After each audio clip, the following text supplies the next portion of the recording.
He called me because I'm his brother and his loyalties lie with me. The beautiful dark voice was calmer than she would have expected and drifted over her like a gentle caress. She closed her eyes at the sound of that voice. It was the first time she had heard it in over 2 years, and God, how she had missed it. She had hungered for the sound of his voice and had often thought of calling him just to hear it, but had dismissed that impulse as a dangerous and forbidden luxury. When she opened her eyes, she was shocked to find that he had moved. He was standing right beside her bed and much too close for comfort. She shifted somewhat, lowering her eyes to the bed covers, afraid to meet his glacial gaze. She was terrified of what she would see in those eyes and sneaked to peek at him from beneath her half-masked lids. He was so big. She had forgotten that about him, forgotten the sheer bulk of this man who had once been her love and her life. He stood 6'4" and had the brawn to match the height, huge shoulders, trim waist, and slim hips. He resembled a Norse god of old with the darkly golden hair and the grim features that looked carved from granite. The only hints of softness in that roughly hewn face were his long, long lashes and his beautifully shaped mouth. She had always wondered what a gorgeous, successful man like him had seen in a plain nobody like her.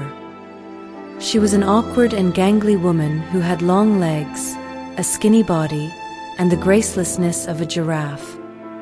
There was nothing remarkable about her, save that a man like Bryce Palmer had chosen her to be his wife, had seemed to love her and want her. He looked older than his 33 years. He had obviously aged since she had last seen him, but it wasn't unflattering and it added even more character to an already strong face. Now he hovered over her like an avenging angel, beautiful and intimidating. He had all the power in the world to hurt her and, according to him, all the reason on earth to hate her. Look at me," he hissed furiously. She lifted her head to meet his cold eyes head-on and quaked before the sheer, unadulterated hatred she saw there.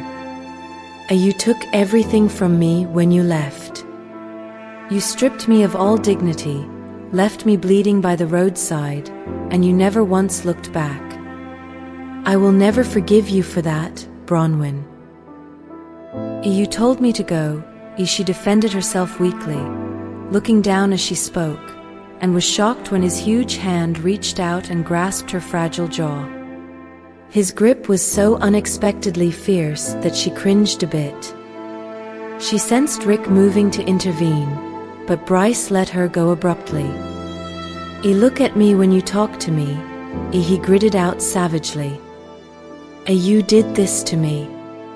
The least you can do is look at me when you have something to say." Bryce," she managed weakly, looking up at him, even though it terrified her to meet his eyes. You told me to go. Remember?" He made an impatient sound and turned his back on her. Bewildered, she stared at the broad expanse of his back and tried again, tears spilling from her eyes and her voice thickening with despair. You didn't want me anymore. You said. It tricked you, said. Where is my baby? He cut through her words coldly, spinning around to face her again, his eyes locked onto her tearful face with an intensity that unnerved her. She was aware of Rick making a shocked sound and Lisa quietly taking the stroller and leaving the room. Where is the child you so cruelly deprived me of knowing? The tears streaming down her face did not move him at all, and his vicious gaze was unwavering. Please, she whispered, and his eyes dropped to her mouth. Please, Bryce. You said you didn't want a child. Said I'd tricked you. I don't understand why you're being like this. For God's sake, Bronwyn, he all but shouted, suddenly and quite spectacularly losing his cool. You knew that I was angry. You knew that I would calm down eventually. But you chose to run out of there, chose to jump into your car when you weren't the best of drivers, and then you sped down that hill so fast that I was terrified you'd kill yourself. You knew that I'd follow. He gritted his teeth and tilted his head back, and she could see the muscles in his neck and throat work as he forced himself back under control. It took him longer than she would have expected. Bryce had always been quite adept at mastering his temper. Not this time, it seemed.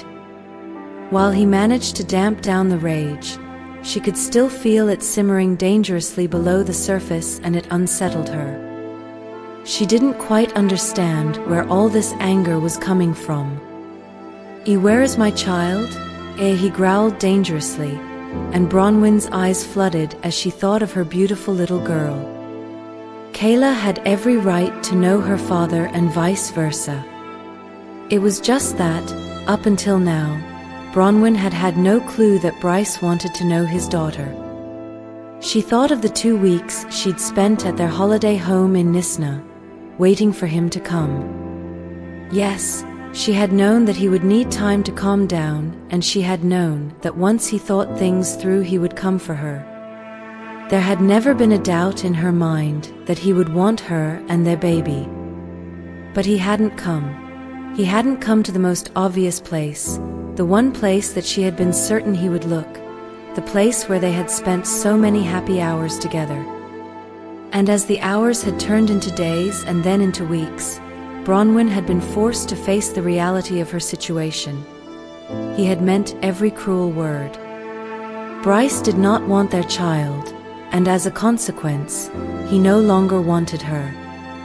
She would never have believed it of him, would never have expected him to abandon her to care for their baby on her own.